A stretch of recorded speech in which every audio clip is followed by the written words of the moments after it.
ونؤمن به ونتوكل عليه ونعوذ بالله من شرور أنفسنا ومن سيئات أعمالنا من يهده الله فلا مضل له ومن يضلله فلا هادي له فلن تجد له وليا مرشدا ونشهد أن لا إله إلا الله وحده لا شريك له هو الذي لا ضد له ولا ند له لا مثل له ولا مثيل له لا ولد له ولا والد له وهو الواحد الفرد الصمد لم يلد ولم يولد ولم يكن له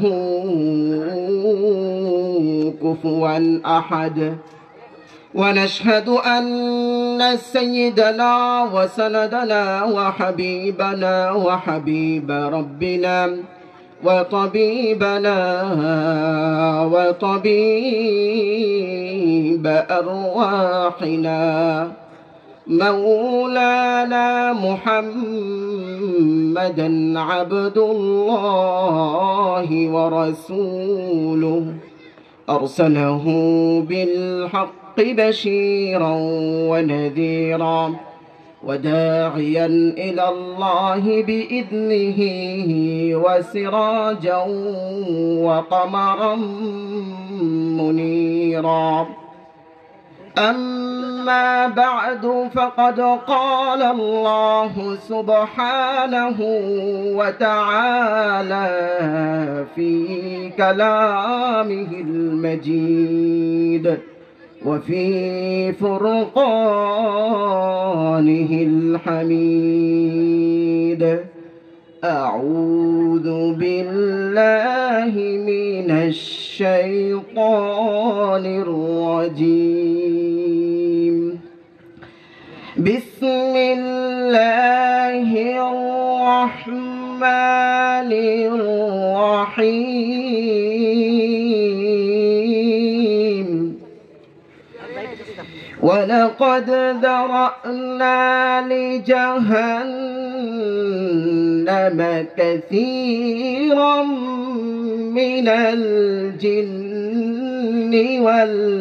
والإنس لهم قلوب لا يفقهون بها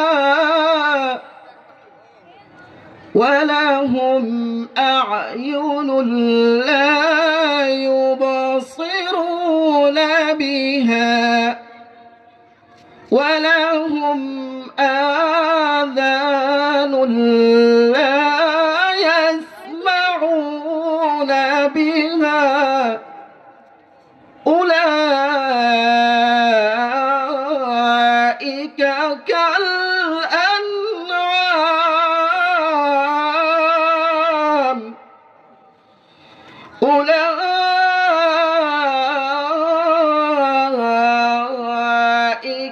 كالأنعام بل هم أضل أولئك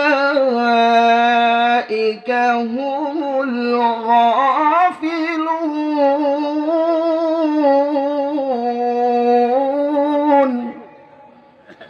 صدق الله العلي العظيم وصدق رسوله النبي الكريم ونحن على ذلك من الشاهدين والشاكرين সকল প্রশংসা মহান রব্বুল আলামিনের জন্য যিনি আমাদেরকে তার বান্দা হিসেবে মুসলিম হিসেবে কবুল করেছেন এবং আজকের এই মাহফিলে আসার তৌফিক দান করেছেন। এজন্য সকলের অন্তরের অন্তঃস্থল থেকে বলি আলহামদুলিল্লাহ। সর্বপ্রথম প্রশংসা এবং শুকরিয়া মহান রব্বুল আলামিনের জন্য, তারপরে দুরুদ ও সালাম আকে নামদার তাজদার মদিনা হযরত আহমদ মুস্তাফা মুহাম্মদ মুস্তাফা হুজুর আকরাম সাল্লাল্লাহু আলাইহি ওয়াসাল্লামের প্রতি, এজন্য সকলেই বলি সাল্লাল্লাহু আলাইহি ওয়াসাল্লাম। হাদিসের মধ্যে এসেছে, যখন কোনো কোরআনের আলোচনা হয়, কোরআন পাঠ হয়, কোরআনের জ্ঞান নিয়ে আলোচনা হয়, তখন ওই মাজমাটাকে হাফাতহুমুল মালাইকা, ফেরেশতারা ওই মাজমাটাকে বেষ্টন করে রাখে। বল সুবহানাল্লাহ। এরপর ওয়ানাজালাত আলাইহিমুস সাকিনা, আল্লাহ তাআলার পক্ষ থেকে ওই মাহফিলের মধ্যে, ওই মাজমার মধ্যে সাকিনা, বিশেষ রহমত নাজিল হতে থাকে। সুবহানাল্লাহ। এরপর ফেরেশতারা এরকম ভাবে উঠতে উঠতে আকাশ পর্যন্ত চলে যায়। আল্লাহ তাআলা জিজ্ঞাসা করেন যে তোমরা কোত্থেকে এসেছো? তখন তারা বলে যে আমরা অমুক জায়গা থেকে এসেছি, যেখানে তোমার বরত্ব এবং মহত্ব নিয়ে আলোচনা হচ্ছে। আল্লাহ তাআলা জিজ্ঞাসা করেন, এ আমার ফেরেশতারা, তারা কি আমাকে দেখেছে? তারা কি আমাকে কখনো দেখেছে? আমার জান্নাত দেখেছে? ফেরেশতারা বলেন, না, দেখেনি। আল্লাহ তাআলা বলেন, যদি তারা দেখতো তাহলে তারা কি করত? তখন তারা বলে, হে আল্লাহ, যদি তারা দেখতো তাহলে এর চাইতে আরো বেশি আমল করত।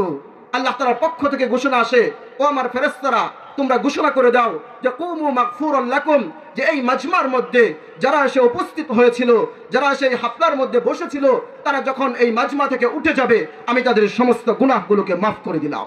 সুবহানাল্লাহ। এইজন্য এটা হলো একটা জান্নাতের বাগান। বলেন কিসের বাগান? জান্নাতের বাগান। এই জান্নাতের বাগান থেকে আমরা ফল সংগ্রহ করতে চাই কি চাই না?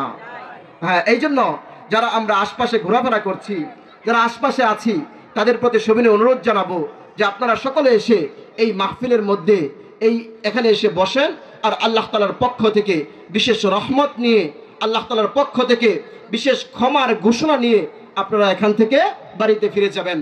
এক হাদিসের মধ্যে সাহাবায়ে কেরাম জিজ্ঞাসা করলেন যে হে আল্লাহর রাসূল, অনেকে আছে যে মাহফিলে আসার জন্য এখানে আসেনি, এমনি এসেছিল, তাকেও কি মাফ করে দেওয়া হবে? আল্লাহ রাসূল বলেন, হ্যাঁ, তাকেও মাফ করে দেওয়া হবে। সুবহানাল্লাহ। তো সম্মানিত উপস্থিতি, আজকের যে দিনটা, এখানে আমাদের কিছু ছাত্র ভাইয়েরা পাগড়ি নিবে, তারা অনেক কষ্ট করে হিফজ শেষ করেছে। এই কোরআনের সাথে সকলের মহব্বত আছে তো নাকি? এই কোরআনকে সবাই ভালোবাসি তো নাকি? এই কোরআনকে নিয়ে দুনিয়া থেকে যাওয়ার জন্য সকলে প্রস্তুত আছি তো? এই জন্য আমরা আমাদের সন্তানদেরকে কোরআন শিখাবো, আমরা আমাদের সন্তানদেরকে কোরআনের হাফেজ বানাবো। কারণ আল্লাহ তাআলা, আল্লাহ রাসূল সাল্লাল্লাহু আলাইহি ওয়াসাল্লাম বলেন, যে ব্যক্তি কোরআনের হাফেজ বানাবে, কাল কিয়ামতের ময়দানে তার বাবা মাকে এমন এক নূরের তাজ আল্লাহ তাআলা পরিয়ে দিবেন, যেই নূরের তাজের আলো চন্দ্র ও সূর্যের আলোর চাইতেও বেশি হবে। সুবহানাল্লাহ। সেই আলো ঝলমল করতে থাকবে, সকলে জিজ্ঞাসা করতে থাকবে যে এই ব্যক্তিটা কে, কাদের বাবা মা এরা কাদের বাবা মা, কোত্থেকে এসেছে? তখন বলা হবে যে এরা হলো দুনিয়ার মধ্যে হাফেজুল কোরআন ছিল। সম্মানিত উপস্থিতি, আল্লাহ তাআলা আমাদেরকে এই দুনিয়াতে পাঠিয়েছেন। আল্লাহ তাআলা বলেন, তাবারাকাল্লাযী বিয়াদিহিল মুলকু ওয়া হুয়া আলা কুল্লি শাইইন কাদির, الذي خلق الموت والحياة ليبلوكم أيكم أحسن عملا وهو العزيز الغفور। আল্লাহ তাআলা বলেন, আমি আল্লাহর হাতে সমস্ত ক্ষমতা, আমি আল্লাহর হাতে সমস্ত রাজত্ব, আমি আল্লাহ তাআলা ব্যতীত আর কারো হাতে কোনো রাজত্বের অধিকার আমি দেইনি। আমি মৃত্যু এবং জীবনকে সৃষ্টি করেছি, লিয়াবলুয়াকুম আইয়ুকুম আহসানু আমালা, তোমাদের মধ্যে সবচেয়ে বেশি, সবচেয়ে ভালো এবং উত্তম আমল কে করতে পারে। আল্লাহ তাআলা কি করেছেন? যে তোমাদেরকে জীবন এবং মৃত্যু দিয়েছে, এই দুনিয়াটা দিয়েছে পরীক্ষার ক্ষেত্র হিসাবে, যে এই দুনিয়াতে তোমাদেরকে যে অল্প দিনের যে হায়াত দেওয়া হয়েছে, এই হায়াতের মধ্যে কে সবচেয়ে বেশি উত্তম আমল করে যেতে পারবে, এটা কি করার জন্য? আল্লাহ তাআলা পরীক্ষা করার জন্য, দেখার জন্য যে আমার কোন বান্দারা সবচেয়ে বেশি উত্তম আমল করে আমার কাছে এসেছে। শাবান মাস চলছে, কদিন পরে আমাদের রমাদান চলে আসবে। এই শাবান মাস সম্পর্কে, লাইলাতুন নিসফি মিন শাবান, আল্লাহর হাবিব সাল্লাল্লাহু আলাইহি ওয়াসাল্লাম বলেন, ফিহি লাইলাতুন, যে এই শাবান মাসের মধ্যে এমন একটা রজনী রয়েছে, যেই রজনীর মধ্যে আল্লাহ তাআলা দুই শ্রেণীর ব্যক্তি ব্যতীত বাকি সমস্ত ব্যক্তিদের গুনাহগুলোকে আল্লাহ তাআলা মাফ করে দেন। সুবহানাল্লাহ। সেই দুই শ্রেণীর ব্যক্তি কারা? তাদের মধ্যে এক শ্রেণীর ব্যক্তি হলো যেই ব্যক্তি আল্লাহ তাআলার সাথে শিরিক করবে। আল্লাহ তাআলা বলেন, ইন্নাল্লাহা লা ইয়াগফিরু আন ইউশরাকা বিহি ওয়া ইয়াগফিরু মা দুনা যালিকা লিমান ইয়াশা। যে আল্লাহ তাআলা যারা শিরিক করে তাদেরকে আল্লাহ তাআলা কখনো ক্ষমা করেন না। শিরিক ব্যতীত যত গুনাহই করুক না কেন আল্লাহ তাআলা কি করবে? তার গুনাহগুলোকে মাফ করে দিবে। আরেক ব্যক্তি হলো যাদের মধ্যে অহংকার রয়েছে, ভাইয়ে ভাইয়ের মধ্যে বিদ্বেষ রয়েছে, দ্বন্দ্ব রয়েছে, তাদেরকেও আল্লাহ তাআলা মাফ করবে না। এদেরকে ছাড়া যারা আছে তাদের সকলকে কি করে দিবে? আল্লাহ তাআলা মাফ করে দিবে। তাহলে এই মাফ পাওয়ার প্রয়োজন আছে না নাই? আছে, সবার আছে। সকলেই বলে আল্লাহ তাআলা যেন আমাদেরকে এই জন্য মাফ করে দেন, বল আমিন। আল্লাহ তাআলা পবিত্র কুরআনুল কারীমের মধ্যে বলেন, ওয়ালাকাদ দারা'না লিজাহান্নামা কাসীরাম মিনাল জিন্নি ওয়াল ইনস লাহুম কুলুবুন লা ইয়াফকাহুনা বিহা ওয়া লাহুম আ'য়ুনুন লা ইউবসিরুনা বিহা ওয়া লাহুম আযানুন লা ইয়াসমাউনা বিহা উলাইকা কাল আন'আমি বাল হুম আযাল উলাইকা হুমুল গাফিলুন। আল্লাহ তাআলা বলেন, ওয়ালাকাদ দারা'না লিজাহান্নামা কাসীরাম মিনাল জিন্নি ওয়াল ইনস, আমি জাহান্নামের জন্য কিছু মানুষ এবং জিনকে সৃষ্টি করেছি। ওই সমস্ত মানুষ এবং জিনের আকার আকৃতিগুলো, তাদের চরিত্রগুলো কিরকম হবে সেই কথা মহান রব্বুল আলামিন পবিত্র কুরআনুল কারীমের মধ্যে বলছেন যে লাহুম কুলুবুন লা ইয়াফকাহুনা বিহা, তাদেরকে আল্লাহ তাআলা এমন অন্তর দান করেছে যেই অন্তর দিয়ে তারা কুরআনের কথা শুনতে পায় না, যেই অন্তর দিয়ে তারা রাসূলের হাদিসের কথা শুনতে পায় না, যেই অন্তরের মধ্যে আল্লাহ তাআলা মোহর মেরে দিয়েছে, ইসলামের কথাটাকে ভালো লাগে না। ওয়ালাহুম আযানুন লা ইয়াসমাউনা বিহা, তাদের এরকম কান আল্লাহ তাআলা দিয়েছে যেই কর্ণকহরে আল্লাহ তাআলার বাণী পৌঁছায় না, যেই কর্ণকহর দিয়ে ইসলামের বাণী পৌঁছে না। তারা দুনিয়ার সমস্ত নাজ নিয়ামত নিয়ে, দুনিয়ার বিভিন্ন উচ্চ বিলাসিতা নিয়ে, দুনিয়ার মধ্যে বিভিন্ন গান বাজনা নিয়ে, বিভিন্ন মদ জোয়া নিয়ে, বিভিন্ন অনুষ্ঠান নিয়ে তারা ব্যস্ত। তারা দুনিয়ার মধ্যে এতটাই ব্যস্ত হয়েছে যে আখিরাতকে ভুলে গিয়েছে। কাল কিয়ামতের ময়দানে আল্লাহ তাআলা যখন তাদেরকে অন্ধ করে উঠাবেন, আল্লাহ তাআলা পবিত্র কুরআনুল কারীমের মধ্যে বলেন, ওয়ামান আ'রাদা আন যিকরি ফাইন্না লাহু মাঈশাতান দানকা ওয়া নাহশুরুহু ইয়াওমাল কিয়ামাতি আ'মা। আল্লাহ তাআলা বলেন, ওই এক শ্রেণীর ব্যক্তিদেরকে কাল কিয়ামতের ময়দানে আমি অন্ধ করে হাসরের ময়দানে উঠাবো। তারা জিজ্ঞাসা করবে, ক্বালা রাব্বি লিমা হাশারতানি আ'মা ওয়া ক্বাদ কুনতু বাসীরা। আল্লাহ তাআলা বলেন যে ওই সমস্ত ব্যক্তিরা কাল কিয়ামতের ময়দানে আমি আল্লাহকে জিজ্ঞাসা করবে যে হে আমাদের রব, আমরা তো দুনিয়ার মধ্যে চক্ষুষ্মান ছিলাম, আমাদের দুনিয়ার মধ্যে তো দুইটা চোখ ছিল, যেই চোখ দিয়ে তোমার নিয়ামতগুলোকে দেখেছিলাম, যেই চোখ দিয়ে তোমার জন্য ক্রন্দন করেছিলাম, আজ কেন আমাদেরকে জাহান্নামের মধ্যে অন্ধ করে তোলা হলো? আল্লাহ তাআলা বলবেন, ক্বালা রাব্বি লিমা হাশারতানি আ'মা ওয়া ক্বাদ কুনতু বাসীরা ক্বালা কাযালিকাল ইয়াওমা তুনসা। আল্লাহ তাআলা বলবেন যে আমি তোমাদের কাছে আমার রাসূলকে পাঠিয়েছিলাম, আমি তোমাদের কাছে আমার কোরআন পাঠিয়েছিলাম, এই কোরআনের বাণী তোমাদের কাছে পৌঁছে দিয়েছিল আমার রাসূলরা, আমার নায়েবে রাসূলরা, উলামায়ে কেরামগণ তোমাদের কাছে এই বাণী পৌঁছে দিয়েছিল। তালিবুল ইলমরা কোরআন তেলাওয়াত করেছে, তোমরা সেই কোরআন তেলাওয়াতটাকে শুনেছো, কিন্তু এই কোরআন তেলাওয়াতটাকে বুঝার চেষ্টা তোমরা করো নাই, এই কোরআন অনুযায়ী তোমাদের জীবনটাকে পরিচালনা করার চেষ্টা করো নাই। বরং ওই কোরআন যখন তেলাওয়াত হইতো, ওই কোরআনের তাফসীর মাহফিল যখন হইতো, তখন সেইটার বিরোধিতা করতে এবং ওইটা থেকে মুখ ফিরিয়ে নিতে। শুনে রাখো, দুনিয়ার মধ্যে তোমাদের ক্ষমতা ছিল, এই জন্য তুমি মুখ ফিরিয়ে নিতে পেরেছো। আর আজকের দিনের রাজত্ব কেবলমাত্র আমি আল্লাহর, এই রাজত্ব থেকে আজকে কেউ বের হয়ে যেতে পারবে না। আল্লাহ তাআলা কাল কিয়ামতের ময়দানে এরকম এক শ্রেণীর ব্যক্তিদেরকে অন্ধ করে তুলবে। কি জন্য তুলবে? কারণ হলো তাদের কাছে কোরআন গিয়েছিল, কোরআনের তেলাওয়াত তারা শুনেছিল, কোরআনের বাণী তাদের কাছে পৌঁছে দিয়েছিল। আল্লাহ তাআলা বলেন, ওয়ামান আ'রাদা আন যিকরি ফাইন্না লাহু মাঈশাতান দানকা। যারা এই কোরআন থেকে মুখ ফিরিয়ে নিবে, এই কোরআনকে অবজ্ঞা করবে, কোরআনের মাহফিলগুলোকে অবজ্ঞা করবে, কোরআনের বিরোধিতা করবে, তাদের জন্য এই দুনিয়াটাকে আমি জাহান্নাম বানিয়ে দেব। নাউজুবিল্লাহ। এই দুনিয়াটা তাদের জন্য সংকীর্ণ হয়ে যাবে। দুনিয়ার আসবাব, দুনিয়ার চলাফেরা সব কিছুকে আল্লাহ তাআলা তাদের জন্য কষ্টকর বানিয়ে দিবে। শুধু তাই না, কাল কিয়ামতের ময়দানে আল্লাহ তাআলা বলেন, ওয়া নাহশুরুহু ইয়াওমাল কিয়ামাতি আ'মা। কাল কিয়ামতের ময়দানে তাদেরকে আমি অন্ধ করে সবার সামনে তুলব। কি করে তুলবে আল্লাহ তাআলা? অন্ধ করে। সুতরাং যারা এই কোরআনকে মহব্বত করবে তারা কাদের সাথে থাকবে? ওই সমস্ত হাফেজুল কোরআনদের সাথে। এজন্য আল্লাহ তাআলা বলেন যে কাল কিয়ামতের ময়দানে হাফেজদেরকে বলা হবে ইরতাকি ওয়ারাত্তিল কামা কুনতা তুরাত্তিলু ফিদ দুনিয়া, পড়তে থাকো আর উঠতে থাকো। এরকম তুমি যতটা আয়াত পড়বে ততটা উপরে উঠতে থাকবে। এরকম ভাবে তোমার যতটা আয়াত গিয়ে তোমার যেখানে শেষ হবে সেখানেই হবে তোমার শেষ গন্তব্য। এই জন্য কোরআনের সাথে থাকতে রাজি আছি তো আমরা ইনশাআল্লাহ। আল্লাহ তাআলা বলেন ওয়ামতাজুল ইয়াওমা আইয়ুহাল মুজরিমুন। কাল কিয়ামতের ময়দানে যখন কঠিন মুহূর্ত তৈরি হয়ে যাবে, হাসরের ময়দান কায়েম হয়ে যাবে, আধা হাত মাথার উপর সূর্যটা থাকবে, মাথার মগজগুলো কানের ছিদ্র দিয়ে গলে গলে পড়তে থাকবে, নাকের ছিদ্র দিয়ে গলে গলে পড়তে থাকবে। ওই মুহূর্তে আল্লাহ তাআলার পক্ষ থেকে ঘোষণা হবে আজকের এই দিনটা শুধুমাত্র আমার ওই সমস্ত বান্দাদের জন্য যারা দুনিয়ার মধ্যে আমি আল্লাহর বাণী কায়েম করেছিল, আমি আল্লাহর হুকুমগুলোকে প্রতিষ্ঠিত করেছিল, কোরআনের আইনটাকে বাস্তবায়ন করেছিল।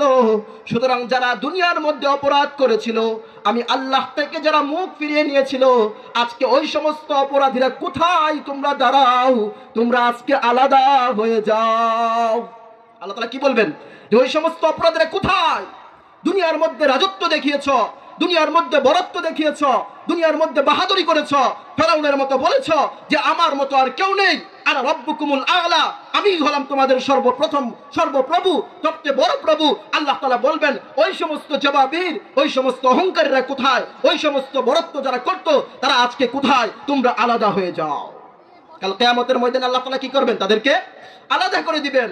আলাদা করে দিয়ে তাদের আমল নামাগুলো বাম হাতে দিয়ে দিবেন, এবং যারা নেক আমল করেছে তাদের ব্যাপারে আল্লাহ তাআলা বলেন ওয়াউরিদু আলা রাব্বিকা সাফফা লাকাদ জিতুমুনা কামা খালাকনাকুম আউওয়ালা মাররা বাল যাআমতুম আল্লান নাজআলা লাকুম মাওঈদা। আল্লাহ তাআলা বলেন কাল কিয়ামতের ময়দানে আমার সমস্ত বান্দাদেরকে আমার সামনে কাতারবন্দি করে দাঁড় করানো হবে। ওয়াউরিদু আলা রাব্বিকা সাফফা, যেমন ভাবে আমি তাদেরকে দুনিয়াতে পাঠিয়েছিলাম ওই অবস্থায় তাদেরকে আমার সামনে দণ্ডায়মান করে দাঁড় করানো হবে। বলা হবে লাকাদ জিতুম কামা খালাকনাকুম আউওয়ালা মাররা, তোমাদেরকে যেভাবে দুনিয়ার মধ্যে আমি প্রথম সৃষ্টি করে পাঠিয়েছিলাম ওইভাবে তোমাদেরকে আজকে আমার সামনে উপস্থিত করেছিলাম, ওইভাবে আমি তোমাদেরকে আজকে উপস্থিত করেছি। লাকাদ জিনাকুম কামা খালাকনাকুম আউওয়ালা মাররা বাল যাআমতুম আল্লান নাজআলা লাকুম মাওঈদা। তোমরা দুনিয়ার মধ্যে নাফরমানি করতে, গুনাহ করতে, বিভিন্ন আড্ডায় তোমরা নিজেদের জীবনটাকে শেষ করে দিতে আর বলতে মরণের পরে কি হবে। যাই হোক না কেন, এই দুনিয়াতে আল্লাহ তাআলা যে কয়দিন হায়াত দিয়েছে ওই হায়াতটাকে একটু মজা মাস্তি করে নেই। আল্লাহ তাআলা বলবেন যে আজকে তোমরা আমার সামনে উপস্থিত হয়েছো, ওয়াবুদি আল কিতাব, সকলের আমল নামাটা সামনে উপস্থিত হয়ে যাবে। ফাতারাল মুজরিমিনা মুশফিকিনা মিম্মা ফীহি ওয়া ইয়াকুলুন, আল্লাহ তাআলা বলেন যে হে নবী আপনি দেখতে পাবেন অপরাধীদেরকে ভীত সন্ত্রস্ত অবস্থায়। ওয়া ইয়াকুলুন ইয়া ওয়াইলাতানা মা লিহাদাল কিতাব, তারা বলবে ইয়া ওয়াইলাতানা মা লিহাদাল কিতাব, এটা কোন কিতাব? লা ইউগাদিরু সাগীরাতান ওয়ালা কাবীরা ইল্লা আহসাহা, যে ছোট বড় সমস্ত গুনাহগুলোকে এখানে লিপিবদ্ধ করে দেওয়া হয়েছে, কিছুই তো ছাড়ে নাই, কিছুই তো কি করেনি? ছাড়েনি। কে কি করেছিল, সে হাত দিয়ে কি করেছিল, সবকিছু কি করে দিয়েছে আল্লাহ তাআলা উল্লেখ করে দিয়েছে। লা ইউগাদিরু সাগীরাতান ওয়ালা কাবীরাতান ইল্লা আহসাহা, তখন তারা কি করবে এই কথাও আল্লাহ তাআলা বলে দিয়েছে। وقالوا لجلودهم لما شهدتم علينا قالوا أنطقنا الله الذي أنطق كل شيء وهو خلقكم أول مرة। আল্লাহ তাআলা বলেন কাল কিয়ামতের ময়দানে ওই সমস্ত অপরাধীরা যখন আসবে আমি তাদের মুখটাকে বন্ধ করে দেব। আল ইয়াউমা নাখতিমু আলা আফওয়াহিহিম, আজকে আমি তাদের মুখটা, তাদের জবানটাকে বন্ধ করে দিব। ওয়া তুকাল্লিমুনা আইদিহিম, তাদের হাতগুলো আমার সাথে কথা বলতে থাকবে, তাদের পাগুলোকে তাদের বিরুদ্ধে সাক্ষী দিতে থাকবে। যখন এই কঠিন মুহূর্ত তৈরি হয়ে যাবে, তাদের বিরুদ্ধে শাস্তি দিবে, সাক্ষী দিবে, তখন তারা বলবে ওয়াকালু লিজুলুদিহিম লিমা শাহিদতুম আলাইনা, তারা বলবে হে আমাদের অঙ্গ প্রত্যঙ্গ, হে আমাদের শরীর, তোমাদের আরামের জন্য আমরা কতই না কি করেছি।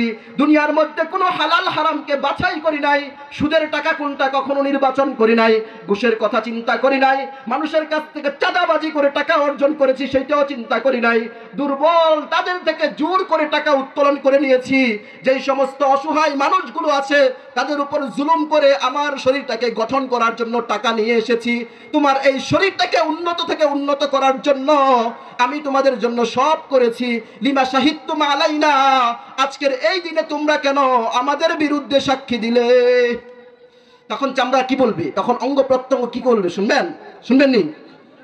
قالوا أنطقنا الله الذي أنطق كل شيء, তখন তার প্রত্যেকটা অঙ্গ প্রত্যঙ্গ, তার এই হাত তার বিরুদ্ধে সাক্ষী দিবে, তার জবান বন্ধ হয়ে যাবে, তার চামড়া তার বিরুদ্ধে সাক্ষী দিবে আর বলবে শুনে রাখো, দুনিয়ার মধ্যে তোমাদেরকে যেই আল্লাহ কথা বলার শক্তি দিয়েছিল, আজকে ওই আল্লাহ আমাদের জবানটা খুলে দিয়েছে। সুবহানাল্লাহ।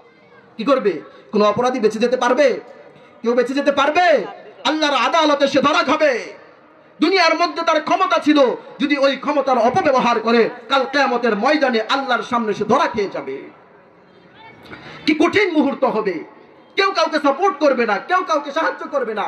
সে কথাও আল্লাহ তাআলা আরেক আয়াতে বলছেন, ইয়াউমা ইয়াফিরুল মারউ মিন আখিহি ওয়া উম্মিহি ওয়া আবিহি ওয়া সাহিবাতিহি ওয়া বানিহি।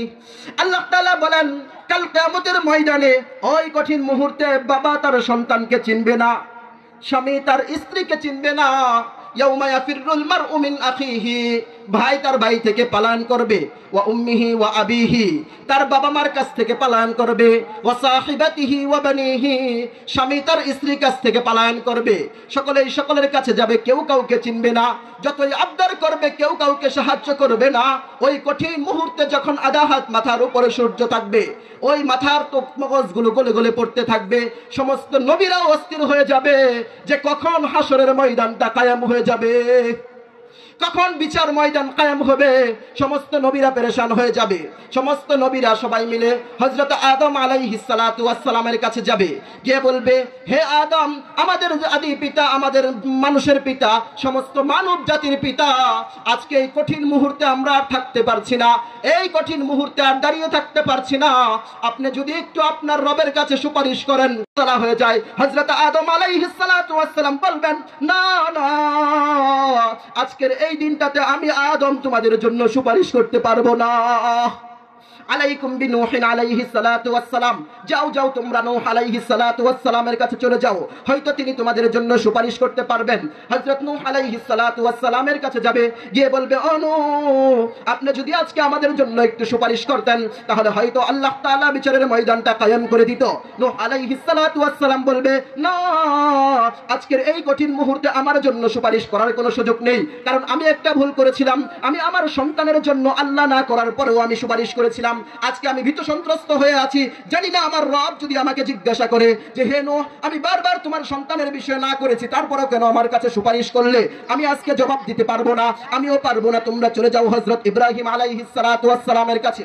সকলেই যাবে হযরত ইব্রাহিম আলাইহিস সালাতু ওয়াস সালামের কাছে। যখন ইব্রাহিম আলাইহিস সালাতু ওয়াস সালামের কাছে এসে বলবে ইব্রাহিম, মুসলিম জাহানের পিতা, মুসলিম জাতির পিতা, আপনার কাছে আমাদের সুপারিশ, আপনি তো খলিলুল্লাহ, আল্লাহ তাআলার প্রিয় বন্ধু ছিলেন, আপনার কাছে আমাদের সুপারিশ, আজকের এই কঠিন মুহূর্তে আমরা এখানে থাকতে পারছি না, যদি আল্লাহর কাছে একটু সুপারিশ করে দেন তাহলে হয়তো আল্লাহ তাআলা আমাদের জন্য একটু সহজ করে দিবে। হযরত ইব্রাহিম আলাইহিস সালাতু ওয়াস সালাম বলবেন না, আমার দ্বারাও আজকে সম্ভব হবে না, কারণ দুনিয়ার মধ্যে আমিও একটি অপরাধ করেছিলাম, 3টা মিথ্যা কথা বলেছিলাম, যদিও বাস্তবে এগুলো মিথ্যা কথা না, শরীয়তের দৃষ্টিতে এটাও মিথ্যা কথা না, হিকমত ছিল। ইব্রাহিম আলাইহিস সালাতু ওয়াস সালাম বলবেন আমি আজকে পারবো না, তোমরা চলে যাও হযরত মূসা আলাইহিস সালাতু ওয়াস সালামের কাছে। যখন মূসা আলাইহিস সালাতু ওয়াস সালামের কাছে আসবেন, বলবে ও মূসা কালিমুল্লাহ, আপনার সাথে তো আল্লাহ তাআলা কথা বলতেন দুনিয়ার মধ্যে, আপনি আল্লাহ তাআলার একজন প্রিয় নবী ও রাসূল ছিলেন, আজকের এই কঠিন মুহূর্তে যদি আপনি একটু সুপারিশ করতেন তাহলে হয়তো আমরা জান্নাতে চলে যেতে পারতাম। আমাদের জন্য এই দুনিয়ার কঠিন মুহূর্ত, এই হাসরের কঠিন মুহূর্তটা আমাদের আর সহ্য করতে হতো না। হযরত মূসা আলাইহিস সালাতু ওয়াস সালাম বলবেন যে না, আজকের এই দিনে আমিও নিজে ইয়া নাফসি করতেছি, কারণ আমিও দুনিয়াতের মধ্যে এক টিকটিকে আমি থাপ্পড় মেরে মেরে ফেলেছিলাম। আজকের এই কঠিন মুহূর্তে আমি ভীত সন্ত্রস্ত হয়ে আছি, জানি না আমার আল্লাহ আজকে আমাকে পাকড়াও করে কিনা। কঠিন মুহূর্ত, হাসরের ময়দানটা একটু কল্পনা করে দেখুন, যেখানে মানুষ ঘামের মধ্যে সাঁতার কাটতে থাকবে, আধা হাত মাথার উপর সূর্যটা থাকবে, মাথার মগজগুলো গলে গলে কানের ছিদ্র দিয়ে নাকের ছিদ্র দিয়ে পড়তে থাকবে, সকলেই শুধু ইয়া নাফসি করতে থাকবে, সকলেই শুধু আল্লাহ তাআলার দিকে তাকিয়ে থাকবে যে কখন বিচারের ময়দানটা কায়েম হবে, কখন ফয়সালা হয়ে যাবে। এভাবে যখন সকলেই তাকিয়ে থাকবে, হযরত মূসা আলাইহিস সালাতু ওয়াস সালাম বলবেন যে না, আজকের এই দিনে আমিও তোমাদের জন্য সুপারিশ করতে পারবো না। সকলে মিলে চলে যাবে হযরত ঈসা আলাইহিস সালাতু ওয়াস সালামের কাছে। যখন হযরত ঈসা আলাইহিস সালাতু ওয়াস সালামের কাছে যাবে, গিয়ে বলবে ও নবী, আপনি দুনিয়ার মধ্যে একজন প্রিয় নবী ছিলেন, আল্লাহ তাআলা আপনাকে অনেক মহব্বত করত, আজকের এই দিনে যদি কঠিন মুহূর্তে আপনি যদি আমাদের জন্য একটু সুপারিশ করে দেন, হয়তো আল্লাহ তাআলা আমাদের জন্য সহজ করে দিবে। হযরত ঈসা আলাইহিস সালাতু ওয়াস সালাম বলবে না, আজকের এই দিনে তোমাদের জন্য সুপারিশ আমি করতে পারবো না, তবে একজন ব্যক্তি আছেন যিনি আজকের এই দিনে তোমাদের জন্য সুপারিশ করতে পারবে। তোমরা এদিক সেদিক ঘোরাফেরা না করে তোমরা চলে যাও আমাদের প্রিয় নবী হযরত মুহাম্মদ সাল্লাল্লাহু আলাইহি ওয়াসাল্লামের কাছে। আল্লাহু আকবার। একজনই সুপারিশ করতে পারবে, তিনি কে বলেন? তিনি কে? আমাদের নবী, প্রিয় নবী, রাহমাতাল লিল আলামিন হযরত আহমদ মুস্তাফা, মুহাম্মদ মুস্তাফা, হুজুর আকরাম সাল্লাল্লাহু আলাইহি ওয়াসাল্লাম। তিনিই পারবেন কেবলমাত্র এই কঠিন মুহূর্তে সুপারিশ করার জন্য। যখন সমস্ত নবীরা হযরত মুহাম্মদ মুস্তাফা সাল্লাল্লাহু আলাইহি ওয়াসাল্লামের কাছে যাবে, গিয়ে বলবে যে হে রাসূল, হে নবী, আজকের এই দিনে কঠিন মুহূর্তে যদি আপনি একটু সুপারিশ করে দিতেন তাহলে হয়তো আজকে আমরা এই কঠিন মুহূর্তে থাকতে হতো না। আল্লাহ রাসূল সাল্লাল্লাহু আলাইহি ওয়াসাল্লাম বলবেন যে হ্যাঁ, আজকের এই সুপারিশের দায়িত্ব আমাকে দেওয়া হয়েছে। আল্লাহু আকবার। হ্যাঁ, আজকের এই দিনে সুপারিশের দায়িত্ব আমাকে দেওয়া হয়েছে। আল্লাহর হাবিব সাল্লাল্লাহু আলাইহি ওয়াসাল্লাম কান্না করতে থাকবে, আল্লাহ তাআলার কাছে এরকম ভাবে চিৎকার করতে থাকবে, হে আল্লাহ, আজকের এই দিনে যদি আমার একজন উম্মত বাকি থাকে তাহলে আমিও জান্নাতে প্রবেশ করতে পারবো না, আমার সমস্ত উম্মতগুলোকে তুমি জান্নাতি বানিয়ে দাও। এরকম করে সুপারিশ করতে থাকবে এবং আল্লাহর রাসূলের সুপারিশটা কাল কিয়ামতের ময়দানে আল্লাহ তাআলা কি করবেন? গ্রহণ করবেন। কারণ হাদিসের মধ্যে এসেছে লিকুল্লি নাবিয়্যিন দাওয়াতুন মুস্তাজাবা, প্রত্যেক নবীদের জন্য একটা দাওয়াতুন মুস্তাজাবা ছিল, যে দাওয়াতটা, যে দোয়াটা আল্লাহ তাআলা কবুল করতেন, গ্রহণ করতেন। সমস্ত নবীরা সেই দোয়াটা দুনিয়ার মধ্যে করে ফেলেছিল, যখন দুনিয়ার মধ্যে করে ফেলেছিল আল্লাহ তাআলা কবুল করে নিয়েছে। কিন্তু আমাদের নবীর দোয়াটা আল্লাহ রাসূল বলেন যে আমার সেই দোয়াটাকে আমি আমার উম্মতের জন্য কাল কিয়ামতের ময়দানে হাসরের দিনের জন্য রেখে দিয়েছি। সুবহানাল্লাহ। এই জন্য যারা আমার রাসূলকে তাদের আদর্শ হিসাবে মেনে নিবে, রাসূলের সুন্নাহকে নিজের জীবনে ধারণ করবে, রাসূলের জীবন আদর্শ নিজের জীবনের সাথে বাস্তবায়ন করবে, তার পরিবারকে, তার পরিবারের সকল সদস্যকে রাসূলের সুন্নাতের উপর রাখবে, কাল কিয়ামতের ময়দানে কেবলমাত্র শুধুমাত্র একমাত্র আল্লাহর রাসূল তাদের জন্যই সুপারিশ করবে। আজকের দিনে যখন পুরো বিশ্ব নাস্তিকতায় ছয়লাভ হয়ে গিয়েছে, বিভিন্ন ধর্মহীন শিক্ষা যখন আমাদের সমাজে ছড়িয়ে পড়েছে, আজ আমরা চিন্তা করি না আমার সন্তানকে ইসলাম শিখাতে হবে কিনা। ও বাবা মারা, তোমরা শুনে রাখো, যদি তোমার সন্তানকে এই দুনিয়াতে, বিশেষ করে আমাদের এই দেশ নিয়ে বিভিন্ন ইহুদিবাদী নাস্তিকরা বিভিন্ন চক্রান্ত যেভাবে ষড়যন্ত্র করছে, একটা সময় আসবে যে আমার বাংলাতে এখানে আল্লাহর নাম নেওয়ার জন্য কাউকে খুঁজে পাওয়া যাবে না। এই জন্য এখন সিদ্ধান্ত নিতে হবে যে আপনি আপনার সন্তানকে কি শিক্ষা দিবেন। আপনি যদি চান যে আমি বৃদ্ধ বয়সে অথবা বড় হওয়ার পর আমার সন্তান আমার খেদমত করুক, আমার সন্তান আমাকে বৃদ্ধাশ্রমে রেখে না আসুক, আমার সন্তান আমার পায়ের নিচে পড়ে থাকুক, তাহলে সর্বপ্রথম একটা শিক্ষায় শিক্ষিত করতে হবে। সেই শিক্ষাটার নাম কি? ইসলামী শিক্ষা, যার মধ্যে ইসলাম থাকবে। আল্লাহ তাআলা বলেন, ফালা তাকুল লাহুমা উফিন ওয়ালা তানহারহুমা ওয়া কুল লাহুমা কাওলান কারীমা ওয়াখফিদ লাহুমা জানাহাজ যুল্লি মিনার রাহমাহ ওয়া কুর রাব্বিরহামহুমা কামা রাব্বায়ানি সাগীরা। ও জনগণরা, তোমরা শুনে রাখো, আল্লাহ তাআলা বলছেন যে এই শিক্ষা দিচ্ছেন, আজকে এই শিক্ষা, এই জাগতিক শিক্ষার মধ্যে সেই কথা শেখানো হয় না। আজকে জাগতিক শিক্ষার মধ্যে শুধু পুঁজিবাদী শেখানো হয়, কিভাবে অর্থনৈতিক কামানো যায়, কিভাবে টাকা পয়সা কামানো যায়। আজকের শিক্ষা ব্যবস্থার মধ্যে ট্রান্সজেন্ডারের মতো বিষয় ঢুকিয়ে দিয়েছে, যে এই বিষয়ের মাধ্যমে আমাদের কোমলমতি সন্তানরা পড়াশোনা করেও নাস্তিক হয়ে বের হচ্ছে। এই জন্য আল্লাহ তাআলা যে শিক্ষা দিচ্ছেন যে ওয়াকুল লাহুমা কাওলান কারীমা, এই শিক্ষায় যখন শিক্ষিত করা হবে, আল্লাহ তাআলা বলেন যে হে আমার বান্দারা, তোমরা শুনে রাখো, তোমাদের মা বাবার সাথে তোমরা কিরকম আচরণ করবে। ওয়াকুল লাহুমা কাওলান কারীমা, তাদের সাথে তুমি নরম ভাষায় কথা বলবে। ওয়ালা তানহারহুমা, এবং তাদেরকে তুমি ধমক দিবে না। ওয়ালা তাকুল লাহুমা উফিন, এবং তাদেরকে তুমি এমন কোনো আচরণ করবে না যেই আচরণের কারণে তোমার মা বাবার মুখ দিয়ে উফ শব্দটা বের হয়ে যায়। অথবা তুমি তোমার মা বাবার সামনে কখনো উফ শব্দটা উচ্চারণ করবে না, কারণ ইসলাম শিখায় যে মা বাবার খেদমত করেই কেবলমাত্র জান্নাতে যাওয়া যায়। বাইজিদ বুস্তামি মা বাবার খেদমত করে বাইজিদ বুস্তামি হয়েছিল। এরকম ভাবে যারাই মা বাবার খেদমত করবে তারাই কি হতে পারবে? আল্লাহ তাআলার সন্তুষ্টি অর্জন করতে পারবে। একবার হযরত মূসা আলাইহিস সালাতু ওয়াস সালামের ঘটনা। মূসা আলাইহিস সালাতু ওয়াস সালাম আল্লাহকে জিজ্ঞাসা করলেন যে হে আল্লাহ, আমি তো একজন নবী, তা আমার জানতে ইচ্ছে হচ্ছে যে কাল কিয়ামতের ময়দানে জান্নাতে আমার সাথে কে থাকবে। এই প্রশ্ন করার পর আল্লাহ তাআলা বললেন যে তোমার সাথে জান্নাতে গিয়ে দেখবে ওই এলাকায় একটা কসাই আছে, ওই কসাই তোমার সাথে জান্নাতে থাকবে। এই কথা শুনে হযরত মূসা আলাইহিস সালাতু ওয়াস সালাম পেরেশান হয়ে গেলেন যে কেন এই কসাই কেন আমার সাথে জান্নাতে থাকবে, বুঝে আসতো না বিষয়টা। হযরত মূসা আলাইহিস সালাতু ওয়াস সালাম চলে গেলেন সেই কসাইয়ের বাড়িতে দেখার জন্য যে এই কসাই এমন কি আমল করে যে আমলের কারণে যুগশ্রেষ্ঠ বুজুর্গ, যুগশ্রেষ্ঠ নবী তার সাথে জান্নাতে থাকবে। হযরত মূসা আলাইহিস সালাতু ওয়াস সালাম গিয়ে দেখলেন যে ওই কসাই আর কেউ না, ওই কসাই কেবলমাত্র শুধু তার মায়ের খেদমত করে। কি জন্য? শুধুমাত্র তার মায়ের খেদমত করে। কিরকম খেদমত করে? তার মা অতি বৃদ্ধ হয়ে গিয়েছিল, এতটাই বৃদ্ধ হয়েছিল যে সে নিজে কিছুই করতে পারতো না। এই জন্য ওই কসাই গোশত বিক্রি করত। ওই গোশত বিক্রি করে তারপর যখন রাতে বাড়িতে আসতো, এসে আগে তার মাকে গোশত রান্না করে খাবার খাওয়াতো, তারপরে তার সন্তানদেরকে খাওয়াতো। যখন এরকম করেছে, তার মা তার জন্য দোয়া করলেন যে হে আল্লাহ, তুমি আমার এই সন্তানকে এই যুগশ্রেষ্ঠ নবী এবং রাসূল মূসার সাথে জান্নাত করিও। আল্লাহ তাআলা সেই মায়ের দোয়াটাকে কবুল করে নিয়েছে। সুবহানাল্লাহ। এই জন্য আমাদেরকে বুঝতে হবে যে আমরা যে সমাজে বসবাস করছি, বিশেষ করে আমাদের যুব সমাজ, আমাদের সন্তানরা কোথায় যাচ্ছে, কার সাথে মেলামেশা করতেছে। আজকের যুব সমাজের হাতে দুনিয়ার ধ্বংসাত্মক সকল যন্ত্র তাদের হাতে আছে, সবকিছু তাদের হাতে আছে। আজকের মা বাবারা যদি তাদের সন্তানকে ছোট থেকে সঠিকভাবে শিক্ষা না দিতে পারে, একটা সময় আসবে যখন ওই সন্তান মা বাবার কথা শুনবে না, ওই সন্তান মা বাবাকে হত্যা করবে। ওই সন্তান যখন মা বাবা তাকে নেশা করার জন্য টাকা না দিবে, ওই মাকে হত্যা করে ফেলবে। এই জন্য আমাদেরকে বুঝতে হবে যে আমার ছেলেকে আমি কোরআনের হাফেজ বানাবো। কি বানাবো? কোরআনের শিক্ষা দেব। আপনি আরো শিক্ষা দেন, জাগতিক যত শিক্ষা আছে সমস্ত শিক্ষা দেন, তাতে কোনো আফসোস নেই। কিন্তু প্রাথমিক যে বেসিক যে শিক্ষাটা আছে, ওই শিক্ষাটা আপনার কি করতে হবে? ইসলামের শিক্ষায় শিক্ষিত করতে হবে। কারণ যাতে করে তারা আমার জানাজাটা পড়তে পারে, যাতে তারা রব্বির হামহুমা কামা রাব্বায়ানি সাগীরা এই দোয়াটা যেন করতে পারে।